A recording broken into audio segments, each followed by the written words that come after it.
I'm Ben Bailey, chef, and proud to call New Zealand home. I learnt my trade at some of the world's best fine dining restaurants, then came home to cook, earning 3 hats, 2-time Restaurant of the Year and 2-time Chef of the Year. But it's time to go out alone and open a truly unique New Zealand restaurant. I want to find out what exactly our New Zealand cuisine is, where our produce comes from, and is it sustainable? I'm going to travel the country doing so. I want to create authentic New Zealand dishes, and believe me, it's going to be tough. It's come in 600,000 over budget. Join me on my journey. We're going to lose all the bollocks that comes with fine dining. This is truly a Kiwi story told through food. It's high risk as everything is on the line, but I need to follow my dream.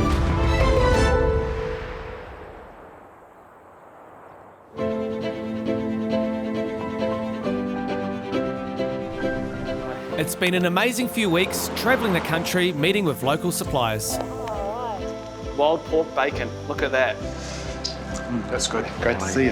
I'm thinking about how we best acknowledge your marae here and how we best portray the titi on our menu in Auckland. And this is going to blow your customers' minds. Blowing my mind, that's for sure. Mate! Hey, bro. Jump on, let's go. It's huge. So you only do whole fish? Whole fish, man, yeah. That's, again, part of us being as sustainable as we possibly can, so there's zero wastage with us. And also testing some dishes for the ahi menu at an event in the Marlborough Sounds. Okay, this is just a real simple dish of summer turnips, raw and cooked, calvanero from Marsha's Garden, bone marrow and black pudding of venison, wild shot red deer from Premium Game. But while the process for the menu is going well, the restaurant is a long way off from its 20th of March opening, and I just can't see how it's going to get completed on time. The site is still all about the base build, and with a new build, there are problems with things that our customers can't see, which is frustrating, like extraction, ducting, moving access points. The list goes on, but they need to get done. And the costs are mounting. So the restaurant is way over budget, heaps of pressure. That's $600,000, we just don't have it. We would love to have ahi open for the end of summer, to get a few of the last cruise ships and their passengers into the restaurant, and to show them what New Zealand cuisine is all about. But I just can't see this happening as the delays are mounting. So I'm leaving it up to our project managers to keep the momentum going. I'm using this time wisely to continue my journey, meeting with local food producers and to learn more about what New Zealand cuisine is and how I can best represent it on the ahi menu.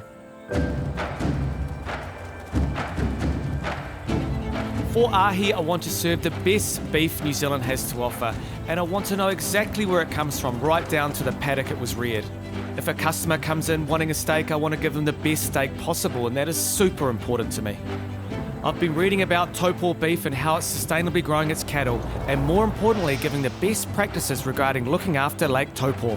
So I'm meeting up with my long-time trusted supplier, Simon from Neat Meats, who has hooked me up with Mike from Taupō Beef to check them out, as they have a good story to tell and apparently some of the best beef in the country. Boys, Simon. Ben, hello mate, how are you? Good to see you, Ben. How's things? Nice to meet you. Thanks for having me on the shores, or almost the shores of Lake Taupō. Taupō beef, what's so great about it? Taupō beef is a combination of really good meat that's grown in a way that looks after the lake. I need to emphasise that Lake Taupō is one of the cleanest lakes in the world, and we've been part of a project over the last 15 years to make sure it stays that way. So our beef is grown in a manner that protects the lake from nitrogen runoff. When you think of nitrogen going into the lakes, you always think of farmers putting nitrogen on the land and then leaching into the lake, but it's actually the urine of the animal. Correct, and we don't use any nitrogen fertilisers. We've got really good at growing clover, and we fix clover to add nitrogen to your system. You need nitrogen in your system because it's the basis of protein. We've got a permanent science laboratory here on the farm. We're constantly measuring what we're doing. So these animals that you're looking at here, just 14 months of age. Most beef is from animals that are 26 to 30 months of age. So there's a whole year taken off their environmental impact. So Simon, what about the quality of meat? One of my biggest kind of frustrations with beef in New Zealand is it's inconsistent when it comes to the restaurant door. How does your quality control work? Well, you're not on your own, Ben. Most chefs, 20 years of being in this, complain about the same thing. And it often is very seasonal. An animal is obviously subject to the conditions that it grows in. Because we're feeding them every day, yeah, that's had a really great impact on the meat quality. If you check in animals, they go short of feed, the animal will metabolise some of its body fat to make up the shortfall in food. And then the next time you put it into food surplus, you've almost reprogrammed the animal so you'll have less marbling, but more subcutaneous fat, and the primal cuts will be smaller. Okay. So we make sure that they eat every day of their lives. So I only want animals from you. I'm allowed to do that? I could just take Mike's animals? Mike? Because you know, understand what we're trying to do at the restaurant. You know, we're trying to create a New Zealand experience. Yeah. I want to be able to say to the customers that you personally reared this meat. Absolute traceability, where I can say to our customers that the beef that they're eating right now comes from this spot. That's really important to me, and I want our customers to taste the beef that you have reared. And for me, that's a real point of difference that no other restaurants are doing. Yeah, well, that's more than doable, Ben. This is something that I'm really passionate about. Full transparency of where our produce comes from. I think Sharon's going to go and move the animals because she can't stand seeing them hungry. You can see they follow her every day. They'll leave us now. Yeah. They know who their mama is. Yeah. I think caring consumers are really keen to understand where their meat comes from and the environmental impact of it. I mean, we can't shy away from the fact that every form of food production has an environmental impact. What we can do as farmers is to minimise it. So you're really farming for the future. You're creating a legacy, aren't you? I hope so. And I like that. But enough chit-chat. It's time to stoke the fire and let the meat do the talking.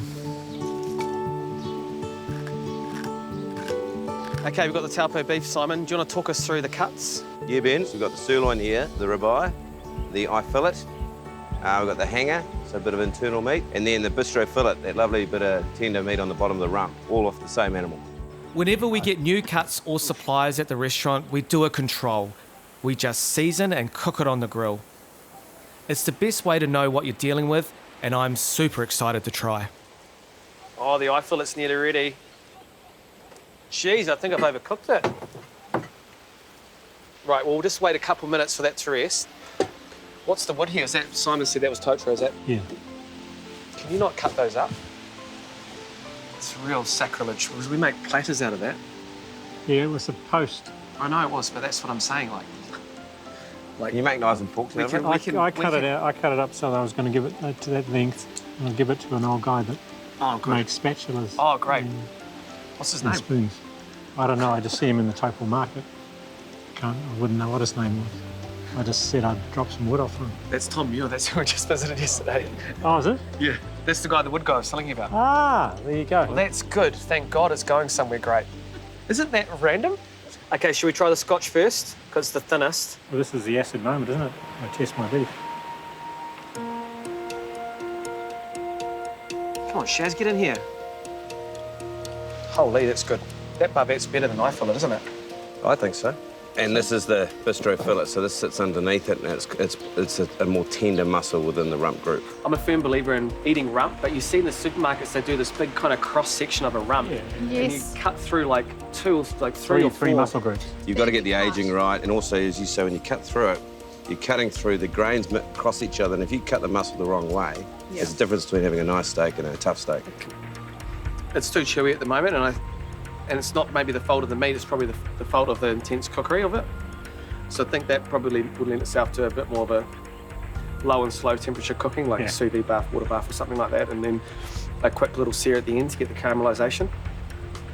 Whereas these other cuts really stand up to the kind of intense heat. Yeah. What's your favourite cut, normally?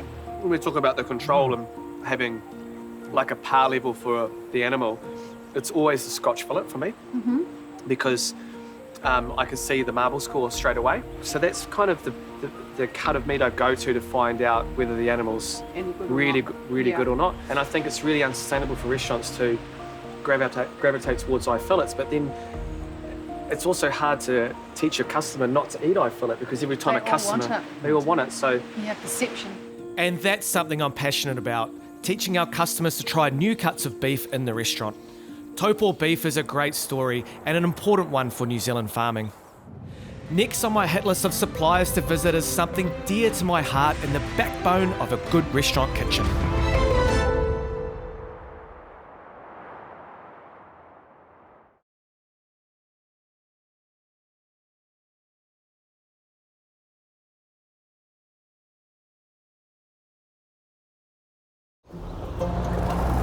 So I've woken up this morning, we're in the Hawke's Bay, it's a beautiful day, and I've been thinking deeply about the beef that we ate yesterday. The Taupō beef story was amazing, but was that the best beef New Zealand has to offer? When our customers come into the restaurant, I've got one shot. When they eat this beef, it's got to be knockout, it's got to be melt in your mouth, it's got to be all those things you're expecting when you come to an amazing restaurant. So we've got work to do. We're going to have to visit some other beef farms, get some samples, do some R&D, and we'll compare it to the beef that we had yesterday. So we're off to Bostock's Chicken, the only New Zealand organic chicken farm in the country, which is crazy to me. People think chicken is boring, but in fact, chicken is the cornerstone of flavour in a restaurant. We make chicken stock every day. We make chicken sauce every day out of that chicken stock. For ahi, I want the best chicken, so I'm going to the best chicken producers in the country. They've recently been crowned New Zealand's most outstanding food producer of 2020. George, Ben, thanks for having us on your farm. You guys are the only organic chicken farm in New Zealand commercially. Is there challenges around that? There's huge challenges. Our flock sizes are about 1/10 of the size of a normal free-range flock, and we grow our chickens a lot slower and with a lot more care.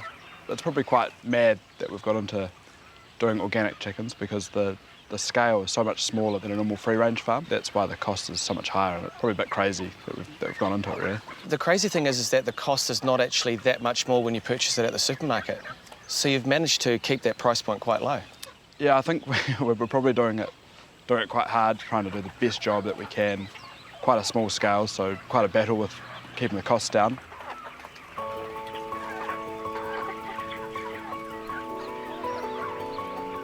Organics is so exciting because there's no commodity for organic chicken feed in New Zealand, so we've had to learn how to grow all that ourselves. We grow the chickens here on this farm ourselves, and we process and market the chicken ourselves as well, so that's been quite exciting being a vertically integrated business.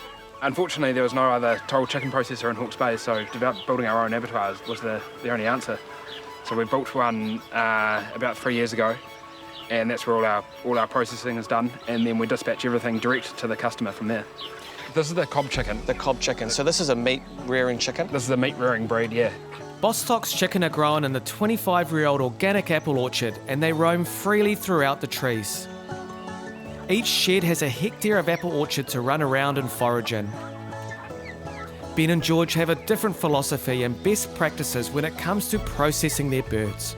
So we're the New Zealand the only person that air chills. So air chilling is where you, instead of immerging the chicken for 2 hours in chlorinated water. Hang on a sec. We chill chicken down in chlorinated water normally? In New Zealand, every other processor. Like a swimming pool. What's the percentage of chlorine in the water? Is that healthy to eat? So from what we've seen, all the other processors use about 500 ppm, which is very high concentrations of chlorine, and they chill the water down in these spin chillers for about up to 2 hours. A spin chiller is a moving chiller that just the birds bob up and down. In this chlorinated water? In this chlorinated water. We don't do that because we air chill the chickens. The chickens are a lot drier, but we still have to use water to wash the chickens. To get things in context, 500 ppm is a lot of chlorine. It's almost 250 times a normal swimming pool. The reason this is done is about removing harmful bacteria, but it also infuses the chicken with unwanted water and chlorine. In Europe, they have banned this process. This is a game changer for me. As well, they use no hormones, no antibiotics, and no synthetic chemicals. The benefits from air chilling over chlorination are numerous. From a more natural flavour, better tenderisation, and also inhibits bacteria from chicken to chicken. Bostock's is organic, and we also have free range available in supermarkets from other brands. Do you think that people who grow free range want to seem like they come as close to organic as possible in their marketing? Our single biggest challenge as an operator is to differentiate ourselves from free range chicken. In New Zealand, other than us, there's only 4 other chicken producers, but they market their chicken in 12 different brands, so it can be really confusing for the consumer of what they're actually buying. There is no regulation for the term free range. A lot of the free range producers just follow the Animal Welfare Code, and to be able to claim free range, they have the same size sheds as what they would have as for non-free range, except they just have to have a pop hole and a little bit of outside area where the chicken could go outside, and that's all they need to do to qualify. The public perspective is that if you were to ask what a free range is, that they'd be horrified to find 40,000 chickens in a shed. So chickens are quite timid and scared animals by nature, so if there's no cover outside the sheds, they're probably not likely to come outside the sheds? Yeah, that's right. And also the larger scale producers will have fans, and the chickens don't quite like getting the ruffled feathers when they go out the doors. So in a way, this old apple orchard encourages these chickens to come out and hang out outside. The chickens just love it, ranging under the apple trees here. Yeah.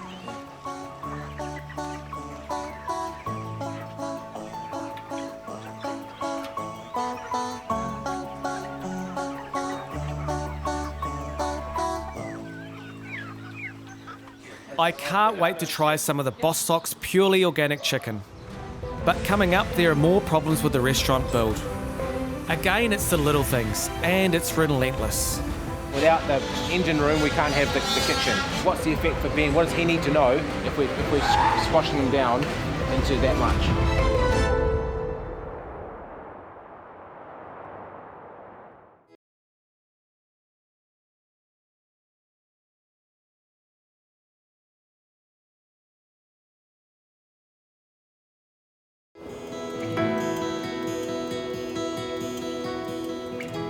I'm here at the Bostock's organic chicken farm in the beautiful Hawke's Bay.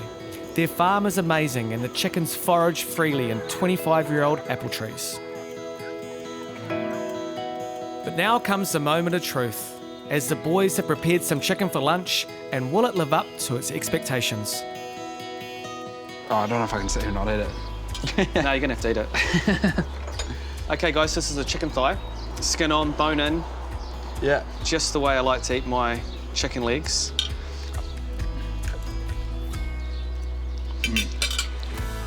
That thigh meat is actually quite light.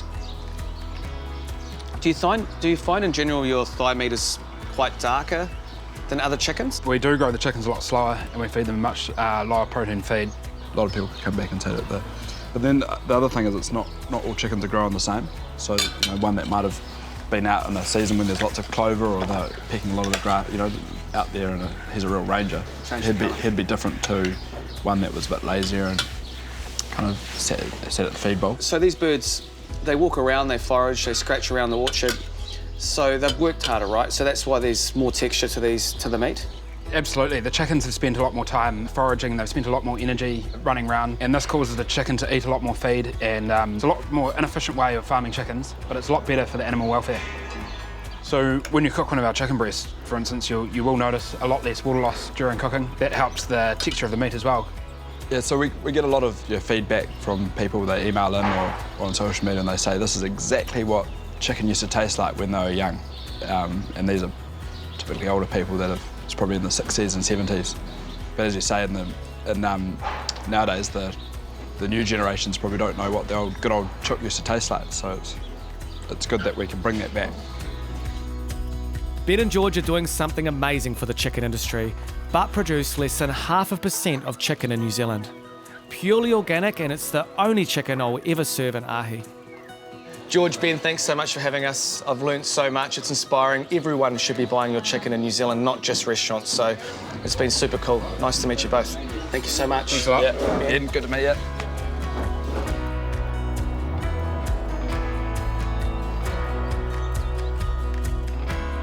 After an amazing trip to the Central Plateau, I've come back to Auckland to check on the restaurant. And as expected, there are more problems to deal with. Again, it's the little things, and it's relentless. All our service is from there over to here. And without the engine room, we can't have the kitchen. And so we've got to do any one of a number of things to backflips to do that. What's the effect for Ben? What does he need to know if we're squashing him down into that much, right? So that's really what we have to decide. Ben, well, what's the worst case? What's the best case? So you can plan either way. So this is intake and exit of the air, right? Yeah. So just between the columns, we've got maximum 250, 300 vertical height. If we can jack up the sprinkler range. How do you clean that duct? There's all access panels. Oh yeah. Very difficultly if it gets squashed. Yeah, so exactly. Yeah, it's quite hard to clean. We need to have some sort of access in the roof to clean that duct, because obviously it burns down restaurants. So this is going to be the engine room back here. where a lot of prep right here, where we're standing in it. It was 2.4 before the drop, and it dropped 200. Yeah. All the stormwater has to drop down and connect in. Yeah. Like, you know, like around here. Where have you been? Oh, I've been in the building the whole time, but I wasn't allowed to walk from there to here unescorted. So we're just looking at moving the pipe up, and then the duct can go and flush, and we don't have to raise the mezzanine. Any sort of little things like that, they need to be passed on to those guys, because if that pipe's not fit for purpose. Yeah. And I would say that was the case with me. Yeah. So many little hurdles to get over. I just really want the interior building to start. Next week it's back in the big smoke, and I want to get my hands on some local Auckland produce. Okay guys, I'm out. What's 6? You're famous for your coriander too. Oh, I see your face all over the packets. Yes, that took a lot of photoshopping. Yes. So you're following almost a biodynamic philosophy. Yeah, it's intuition. Yeah. Lots of good guesses, and then a bit of science behind it. But then my world is completely turned upside down.